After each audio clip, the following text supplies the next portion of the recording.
It started with a scream so loud even the walls of the Capitol seemed to tremble.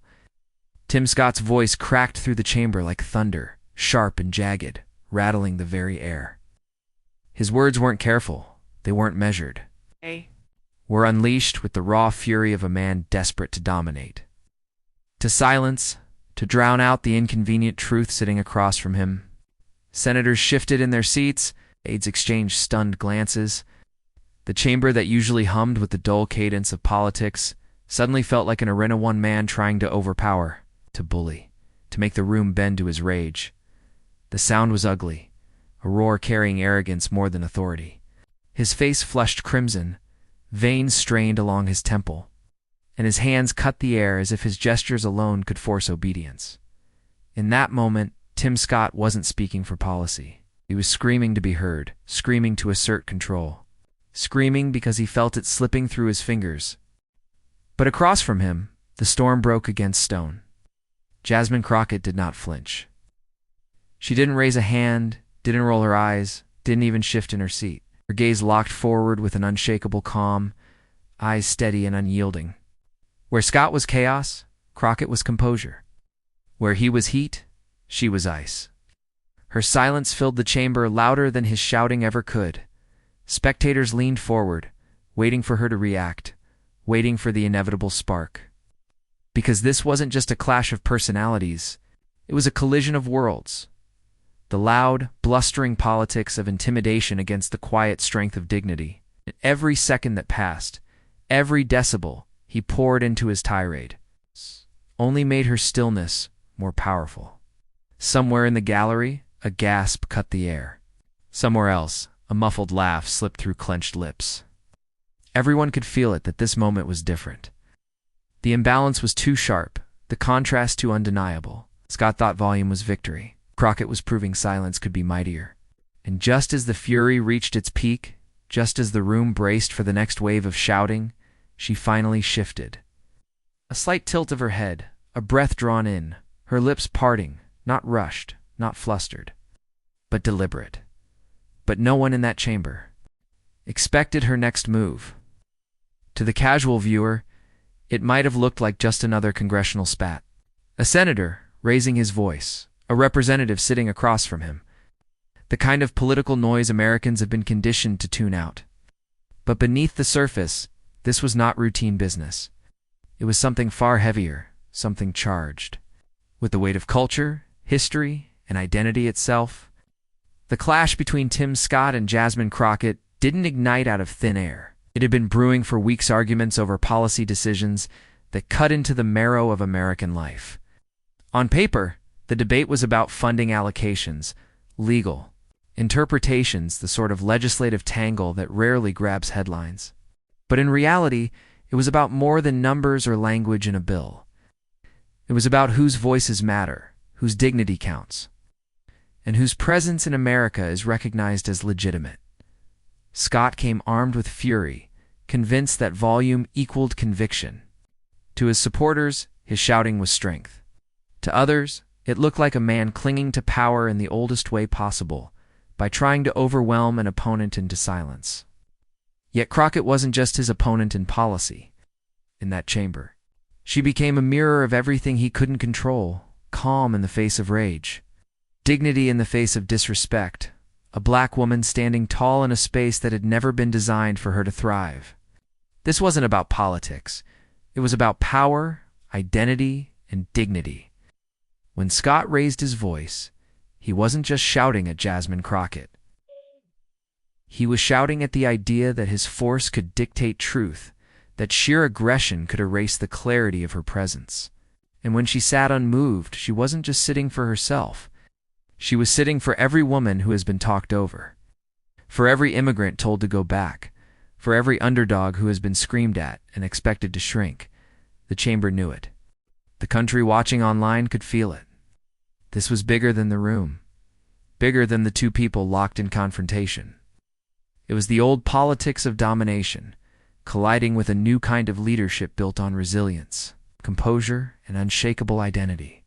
Reporters scribbled furiously, sensing the moment would outgrow their notebooks before the day was done. Staffers dared not break their poker faces. though their eyes darted between Crockett's stillness and Scott's boiling fury. The sound of his voice filled the chamber, but the silence between his words, the silence Crockett owned, was louder. And slowly, imperceptibly at first, the tide began to turn. The more his voice rose, the more people noticed her calm. The more his face flushed, the more hers radiated patience. The spectacle of power was being flipped. What once looked like dominance now looked like desperation. What once appeared as strength was unraveling into weakness. Viewers online, watching grainy clips leak from phones and live streams, began to whisper, began to post. A single question hummed beneath every reaction. Why is he so loud, and why is she so unbothered? Because in that moment, the real battle wasn't over the policy on paper. It was over the perception of who had control, who could embody leadership when the storm hit.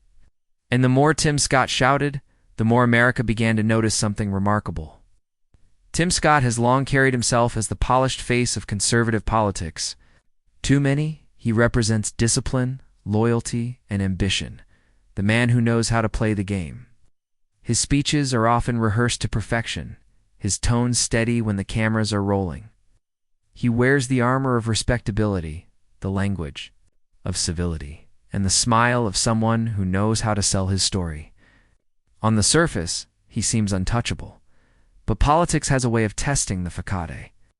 And for Tim Scott, the cracks reveal themselves in the moments when control slips from his grasp.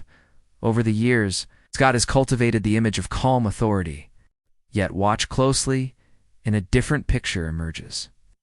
When challenged on the Senate floor, his voice sharpens. When confronted in interviews, his answers tighten into clipped phrases, words spat more than spoken. His opponents have described him as a man who confuses passion with volume, and even allies whisper that his temper sometimes runs hotter than his strategy. Clips exist, grainy footage scattered across C-SPAN archives where Scott's veneer falters. A reporter once asked him about the contradictions in his voting record. His jaw clenched. His reply a barked retort rather than a reasoned defense. Another time, in a committee hearing, his tone rose so abruptly that staffers exchanged uneasy glances. The mask of polished conservatism slips most when he feels cornered. And in politics, nothing is more dangerous than a man desperate not to look weak. That desperation was on full display in his clash with Jasmine Crockett. For Scott, the confrontation wasn't just about the bill on the table, it was about proving dominance in the room. He leaned on the same tactic he had relied on before. Raise the voice, fill the space, make the air so heavy with volume that the other side buckles. It's a trick as old as power itself, the belief that noise can substitute for truth. But here lies the contradiction that defines Tim Scott. He presents himself as the voice of reason, yet he so often chooses the performance of rage. He speaks of unity, yet his tone fractures the very unity he claims to seek. He sells the idea of strength, yet relies on shouting to mask the weakness underneath. Observers know this pattern. They've seen Scott raise his voice in town halls, his speeches crescendoing into fiery declarations that leave supporters applauding and critics shaking their heads. They've seen him dismiss dissent not with arguments, but with sheer decibels. In his world, being loud is proof of conviction. Out! Outside that bubble, the volume feels like insecurity echoing through marble halls. That is why the clash with Jasmine Crockett was so revealing. Because across from him sat someone who refused to play the game on his terms. For every inch he pushed with noise, she pulled back with silence. For every wave of arrogance, she offered composure. His weapon was volume, hers was presence. And in that contrast, his contradictions could no longer be hidden. What happens to a man whose power relies on loudness when his opponent refuses to shout back? What happens when the storm meets a wall of stone? The answer played out before a chamber full of witnesses. His face reddened, his voice cracked, his gestures sharpened into desperation. The polished senator, the man who built his image on control, was unraveling before their eyes. Every decibel he added became proof not of his dominance, but of his unraveling. And that's the tragedy of Tim Scott's performance. His loudness doesn't intimidate his opponents, it exposes him. It reveals the contradiction between the calm authority he wants to project and the bluster that keeps slipping out. When the pressure mounts, the clash with Jasmine Crockett was not his first outburst, nor will it be his last. But it was the one that captured the nation's attention. Because in that moment, his contradictions weren't hidden in archives or whispered in hallways. They were broadcast, dissected, played millions of times across screens. And while he thought his shouting proved strength, the world began to see something else entirely. Every raised voice, every cutting gesture, every ounce of bluster was not building him up. It was tearing him down. But every time he raised his voice, he was unknowingly building the stage for his own downfall. Long before Jasmine Crockett became a name trending across the nation, long before her composure in the face of Tim Scott's shouting turned her into a symbol, she was a daughter, a student, a fighter forged in circumstances that demanded resilience. Hers is not the story of privilege or entitlement. It is the story of someone who had to claim her space in a world that would rather she remain invisible. Raised in a working-class family, Crockett grew up surrounded by the quiet strength of people who endured. Her parents worked long hours, juggling jobs to keep food on the table and hope alive in their home. She watched their sacrifices, their determination to build dignity out of struggle. And from that she learned that calm was not passive, it was survival. Every slammed door, every bill overdue, every insult overheard became lessons in how to carry yourself when the world tried to break you down. As a young student, Crockett was sharp, outspoken, unwilling to bow to unfairness. Teachers recognized her fire, but they also warned her, tone it down, play it safe. Yet she never learned to shrink. When classmates mocked her, she spoke louder. When counselors doubted her college dreams, she pushed harder.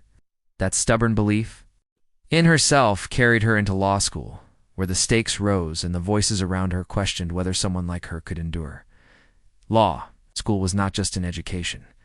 It was a battleground. Crockett sat in classrooms where the demographics spoke volumes, few women of color, fewer voices willing to challenge the system. Professors prodded, classmates scoffed, the weight of stereotypes pressed in from all sides. But every time the pressure mounted, Crockett's resolve hardened. She didn't match her critics' hostility with hostility. She let her work, her preparation, her relentless persistence answer for her.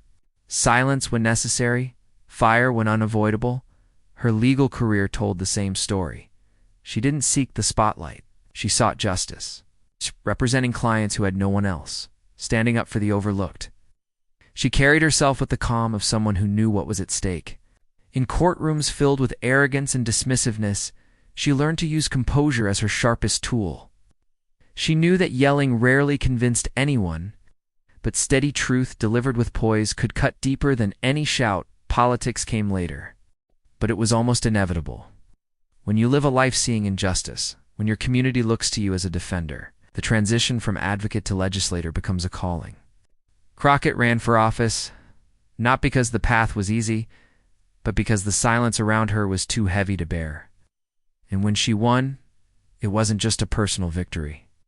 It was proof that someone like her, black, female, outspoken, unafraid, belonged. In rooms that had historically pushed her out, her first months in Congress tested her. The marble halls were colder than she expected, the politics harsher, the stakes higher. But what she carried from her upbringing, from the classrooms, from the courtrooms, was the art of holding steady. She didn't need to shout to be heard. She didn't need to fight every insult with fire. Instead, she let her presence, her conviction, and her calmness speak louder than any interruption. That is why the clash with Tim Scott mattered so much. Because when he raised his voice, Crockett wasn't simply hearing a senator shouting across a chamber. She was hearing every moment she'd lived through, every classmate who doubted her, every professor who tried to belittle her, every client dismissed because of who they were. She was hearing echoes of every attempt to make her small. And she remembered that composure is not weakness. It is the sharpest answer to arrogance. Her silence in that chamber was not emptiness. It was loaded with history, with sacrifice, with resilience. The calmness in her eyes came from decades of learning when to bite her tongue and when to unleash the truth. It was the strength of someone who has been forged in fire and has come out steel. And that's what resonated. That's why people across the country, watching clips of the exchange, felt something stirring deep in their chests. Crockett's response, or rather, the restraint before the response, validated the struggles of countless people who have faced their own storms. She was not simply Jasmine Crockett, Congresswoman. In that moment, she was the embodiment of every person who had been screamed at and chose not to crumble. The contrast could not have been sharper. Tim Scott, polished and privileged, unraveling under his own volume. Jasmine Crockett, grounded and unflinching, drawing from a well of lived resilience. He tried to dominate through sound. She dismantled him with silence. And as the cameras rolled, as the chamber held its breath, Jasmine Crockett was not just responding to a man across the room. She was answering to history, to her community, to the long road that had carried her into that seat. Every lesson, every hardship, every test of composure converged in that singular instant, and in that chamber, all of it came flooding back as she faced him down. The moment built like a storm gathering over calm waters. Tim Scott's voice, already sharp, began to splinter into something harsher, more ragged. Each sentence rolled louder than the last, his words less measured, his tone less controlled. It wasn't the polished senator who had charmed crowds with smooth speeches. It was something else, a man whose restraint had cracked wide open. "Think you can sit there and lecture me?" he bellowed, the sound ricocheting off marble and wood. His hands sliced the air, his body leaning forward as if proximity itself might force submission. Staffers glanced nervously toward the chair, as though wondering if decorum still had any meaning left. Some in the chamber shuffled in their seats, avoiding eye contact, embarrassed by the rawness unraveling before them. Others leaned forward, hungry for spectacle. But at the center of the storm, Jasmine Crockett did not move. Her pen rested lightly in her hand, the faintest rhythm of tapping against her notebook, marking time like a metronome. She wasn't rattled. She wasn't cornered. Her eyes remained fixed, her face unreadable. Scott's voice filled the chamber with frantic energy. Her stillness drained it, absorbing the noise without surrendering an inch. Every time he raised his volume, it was as though he was daring her to break, yet she didn't. The silence she held became heavier than his shouting, more suffocating than his anger. His rage demanded a reaction, but her refusal to provide one left him exposed. Screaming into a void that refused to answer, aides in the gallery began to whisper. The imbalance was undeniable. The senator's fury looked theatrical, desperate, a man trying to reclaim control through sound alone. Meanwhile, Crockett's silence became its own argument. "I do not have to match your chaos to prove my strength," and the contrast deepened. His veins stood out, his words tangled into repetition, volume replacing logic. Her hand remained steady, her posture unbroken. It was the classic portrait of the bully versus the truth-teller, one mistaking noise for dominance, the other knowing that truth requires no shouting to be heard. For those watching, the tension was unbearable. How long could she hold her silence? How long could she sit, unwavering, while the storm raged in front of her? Each passing second became its own drama. Every pause between his outbursts felt like the air itself had stopped. Scott's final crescendo tore through the chamber, a string of accusations and fiery declarations punctuated with a fist against the desk. His voice cracked at the peak, straining under its own force. And then came the silence. It's not the silence of composure, but the silence of exhaustion. He had spent himself, left the room drenched in his noise. All eyes turned back to her. Jasmine Crockett, pen still in hand, finally lifted her gaze fully. No hurry, no trembling, no trace of intimidation. Just a steady calm, the kind that can only come from someone who has already fought harder battles than this. The chamber waited. The gallery leaned forward. The tension hung so thick, it felt like history might snap under its weight. And for the first time since the shouting began, the balance of power visibly shifted, because in that moment, it was clear he had given everything. He had, and she hadn't even begun.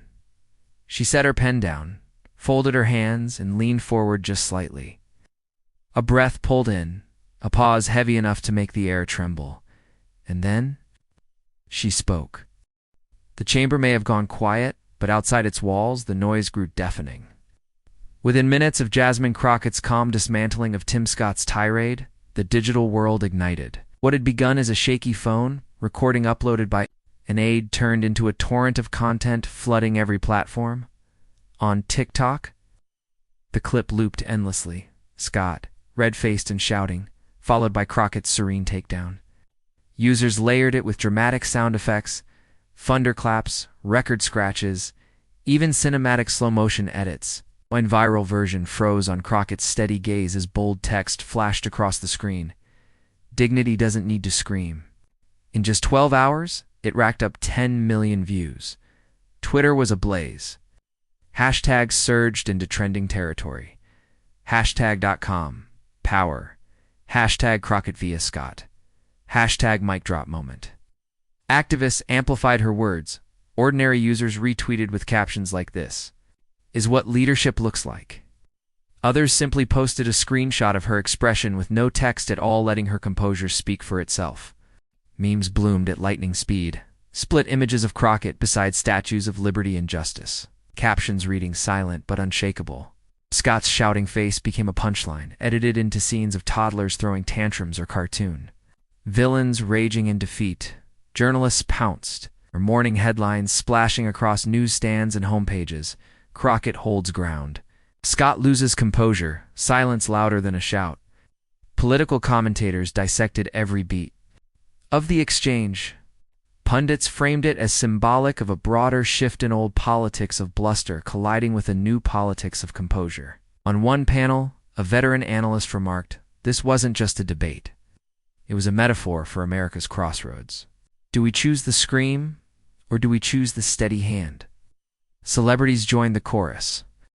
An award-winning actress reposted the clip on Instagram with the caption, "Jasmine Crockett just schooled us all on Grace Under Fire."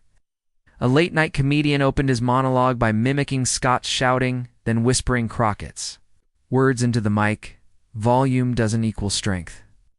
The audience roared with laughter and applause. Musicians tweeted lyrics inspired by her lines, while athletes compared her composure to championship focus. The ripple effects grew. College campuses held discussion circles around the viral clip, professors weaving it into lectures about rhetoric and leadership. Activist groups used it to rally support, fundraising off the symbolism of dignity, triumphing over arrogance. Even in barbershops and cafes, the conversation repeated. "Did you see her? She didn't even blink." Scott's office scrambled to spin the fallout. Staff released statements framing him as passionate and deeply committed, but the narrative had already slipped from their grasp. In the court of public opinion, passion looked like desperation, and Crockett's calm looked like strength. Editorials across the spectrum emphasized the contrast, the loud versus the still, the bluster versus the truth. And beyond the headlines, beyond the trending tags, something deeper resonated. Communities that had long felt silenced found validation in her steadiness. Immigrant families replayed the clip at kitchen tables, nodding at the lesson their children could now see embodied. You don't need to shout to win. Black women across the country, so often forced to navigate stereotypes of anger or silence, celebrated her as an emblem of balance, firm yet composed, unshaken yet unbowed. The more the clip spread, the clearer the symbolism became. Crockett wasn't just answering Tim Scott in that chamber. She was answering every loud attempt to erase dignity, every raised voice meant to intimidate. She had turned his scream into her platform. The country noticed, and as the dust settled, one truth began to shine brighter than all the noise. When the storm finally cleared, what remained wasn't the echo of Tim Scott's shouting, it was the stillness Jasmine Crockett left behind. That stillness grew into something bigger than the moment, something that reached beyond the chamber and into the heart of America's ongoing struggle with what leadership truly means. Because this was never just about two politicians. It was about two visions of power colliding in front of the nation. One believed power was measured in decibels, in how forcefully you could command the air. The other revealed that true power isn't about volume, it's about presence. It's about knowing who you are so deeply that no scream can shake you. Scott's arrogance had been loud, theatrical, even desperate. It was the kind of noise America has grown used to in its politics. The shouting, the finger-pointing, the relentless need to dominate a room.